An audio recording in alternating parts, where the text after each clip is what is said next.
పూరా లోకల్. మీ BJP party ఎందుకు అంబేద్కర్ వ్యతిరేకి, ఎందుకు రాజ్యాంగ వ్యతిరేకి అని కాంగ్రెస్ శ్రేణులు ఆరోపిస్తున్నాయి? కారణం ఏంటి? ఈ దేశంలో శ్రద్ధే డాక్టర్ బాబాసాహెబ్ అంబేద్కర్కి నిజంగా ఎవరు గౌరవం ఇచ్చిండ్రు, ఎవరు అంబేద్కర్ని మోసం చేసిండ్రు అనే ఒక చారిత్రక నేపథ్యాన్ని ముందు తెలుసుకోవాల్సిన చాలా అవసరం ఉంది. మనందరూ తెలుసు, డాక్టర్ బాబాసాహెబ్ అంబేద్కర్ రాసిన రాజ్యాంగం తర్వాత ఈ దేశంలో అయినా ఏ రకంగా అయితే రాజకీయ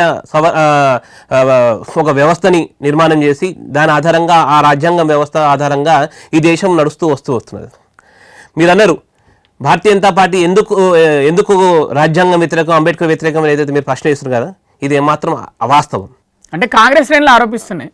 ఎందుకు తెలిసిన, ఈరోజు ఇండియా కూటమి వాళ్ళు ఆరోపిస్తున్నారు భారతీయ జనతా పార్టీ అంబేద్కర్కి ఎంత గౌరవం ఇచ్చింది, కాంగ్రెస్ పార్టీ బాబాసాహెబ్ అంబేద్కర్ని ఏ రకంగా మోసం చేసిందనే ఒక వాస్తవాలను మనం ఈరోజు తెలుసుకునే ప్రయత్నం చేద్దాం. మనందరికీ తెలిసిన విషయంలో డాక్టర్ బాబాసాహెబ్ అంబేద్కర్ ఈ దేశం రాజ్యాంగం వచ్చిన తర్వాత, అమలైన తర్వాత ఆ రాజ్యాంగం రాయడంలో ఆయన ఎంత కృషి ఉందో, ఆయన రాజ్యాంగం రాయడానికి ఎవరు కారణము, ఇవన్నీ విషయాల మీద తెర వెనుక జరిగిన విషయాలని కూడా ఈరోజు తెలుసుకోవాల్సిన అవసరం ఉంది. దేశం స్వాతంత్రమైంది, స్వాతంత్రమైన తర్వాత రాజ్యాంగం రాయాల్సిన ఒక పరిస్థితి నిర్మాణమైంది. అప్పుడు డ్రాఫ్టింగ్ కమిటీకి డాక్టర్ బాబాసాహెబ్ అంబేద్కర్ని చైర్మన్గా వేసిన తర్వాత రాజ్యాంగం రాయడం ఏదైతే క్రమం ప్రారంభమైంది. అప్పటి ప్రధానమంత్రి పండిత్ జవహర్లాల్ నెహ్రూకి ఏమాత్రం డాక్టర్ బాబాసాహెబ్ అంబేద్కర్ రాజ్యాంగం రాయడము అనేది ఏమాత్రం ఇష్టం లేదు. ఎందుకు ఇష్టం లేదు నెహ్రూకి ఈయన రాయడం, అంబేద్కర్ రాయడం? అంటే ఒక వెనుకబడ్డ కులాల నుంచి వచ్చిన వ్యక్తితోని ఒక శాసనం లాంటిది రాజ్యాంగం, ఆయన రాసిన పుస్తకాన్ని మేమెందుకు ఫాలో కావాలి అనే ఒక అహంకారపరమైన ఆలోచన వల్ల నెహ్రూ డాక్టర్ బాబాసాహెబ్ అంబేద్కర్ రాజ్యాంగం రాయడానికి వ్యతిరేకిస్తుండే. కానీ మొత్తం మీద గాంధీ ఒక చలువతోని డ్రాఫ్టింగ్ కమిటీ ఏర్పాటు చేయడం, దానికి చైర్మన్గా డాక్టర్ బాబాసాహెబ్ అంబేద్కర్ పెట్టిన తర్వాత రాజ్యాంగం రాయడం జరిగింది. మనందరికీ చాలా విషయాలు డాక్టర్ బాబాసాహెబ్ అంబేద్కర్ జీవితంలో ఏదైతే కాంగ్రెస్ బాబాసాహెబ్ అంబేద్కర్కి ఏ రకంగా మోసం చేసుకుంటూ వచ్చిందో అనే విషయాలు, చాలా విషయాలు వెలుగులోకి రాని చాలా విషయాలు ఉన్నాయి. చాలా మంది అనుకుంటుంటారు కాంగ్రెస్ పార్టీ బాబాసాహెబ్ అంబేద్కర్కి కానీ దళితులకు చాలా దగ్గర, దళిత సమాజాన్ని అంతా కూడా అభ్యున్నతి కోసం కాంగ్రెస్ పార్టీ పనిచేసింది అని ఏదైతే పవగలబాలు కాంగ్రెస్ పార్టీ పలుకుతుంటుందో అవన్నీ కూడా అవాస్తవాలు. అంటే మీరు ఇది నమ్ముతారా? అంటే అగ్రవర్ణాలు అంబేద్కర్ రాజ్యాంగం రాసిండని రాజ్యాంగం ఇష్టం ఉండదా కొంతమంది అగ్రవర్ణాల వాళ్ళకి? ఇక్కడ విషయము అగ్రవర్ణాలు నిమ్నవర్ణాలకు సంబంధించిన వ్యత్యాసం కాదు. అక్కడ కాంగ్రెస్ పార్టీ సంబంధించిన ఏదైతే నాయకుడు పండిత్ జవహర్లాల్ నెహ్రూ ఉండే, ఆయన వ్యక్తిగతంగా బాబాసాహెబ్ అంబేద్కర్ అంటే ఇష్టం లేకుండే. ఆయన మేధాశక్తి పట్ల ఆయన చూసి ఎప్పుడు ఈర్షాభావంతో ఆయన వ్యవహరిస్తుండే.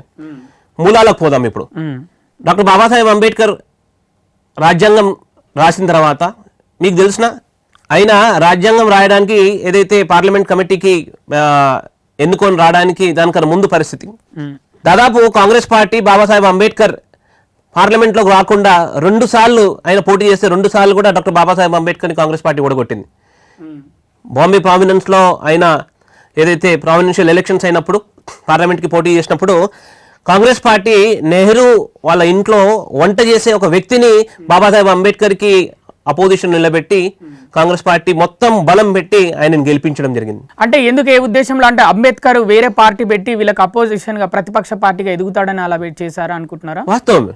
డాక్టర్ బాబాసాహెబ్ అంబేద్కర్ మేధాశక్తి ముందు పండిత్ జవహర్లాల్ నెహ్రూ ఒక మేధాశక్తిని చూస్తే నక్కకు నాగలుకి ఉన్నంత వ్యత్యాసం ఉండేది. అది స్పష్టంగా పండిత్ జవహర్లాల్ నెహ్రూకు తెలుసు. డాక్టర్ బాబాసాహెబ్ అంబేద్కర్ కనుక అసెంబ్లీలో పార్లమెంట్లోకి వచ్చినట్టయితే వీళ్ళు ఎవరి కూడా పప్పులు ఉడకవు అని స్పష్టంగా ఆయనకున్న మేధాశక్తి ముందు మేమందరం కూడా సన్నాసులము అని స్పష్టత పండిత్ జవహర్లాల్ నెహ్రూకు ఉండే. అందుగురించే పండిత్ జవహర్లాల్ నెహ్రూ గాంధీ ప్రస్తావించిండే డ్రాఫ్టింగ్ కమిటీకి బాబాసాహెబ్ అంబేద్కర్ చైర్మన్ చేద్దామంటే కూడా ఎప్పుడు ఆయన వ్యతిరేకించుకుంటూ వస్తుండే.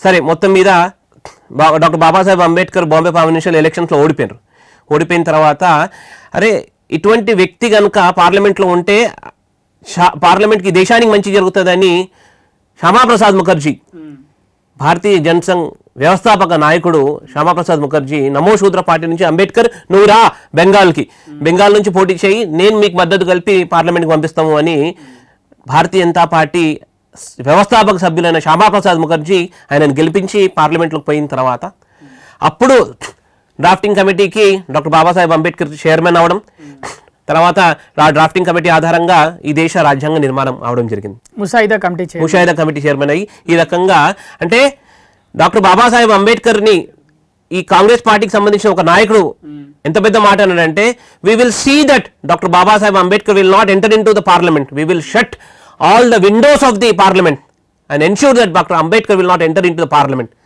అని కాంగ్రెస్ పార్టీకి సంబంధించిన ఒక అగ్ర నాయకుడు అనడం జరిగింది. అంటే ఫైనల్ గా అయితే అంటే బీజేపీ వల్లనే పార్లమెంట్ లో అడుగు పెట్టాడా? స్పష్టంగా శ్యామాప్రసాద్ ముఖర్జీ చలువ వల్లనే డాక్టర్ బాబాసాహెబ్ అంబేద్కర్ పార్లమెంట్లోకి రావడము, రాజ్యాంగం రాయడం, ఇవంతా కూడా పరోక్షంగా శ్యామాప్రసాద్ ముఖర్జీ వల్లనే అది అయింది. కాబట్టి భారతీయ జనతా పార్టీ వల్లనే డాక్టర్ బాబాసాహెబ్ అంబేద్కర్ పార్లమెంట్లోకి రావడం, రాజ్యాంగం రావడం అనే ఒక ఉదంతం జరిగింది.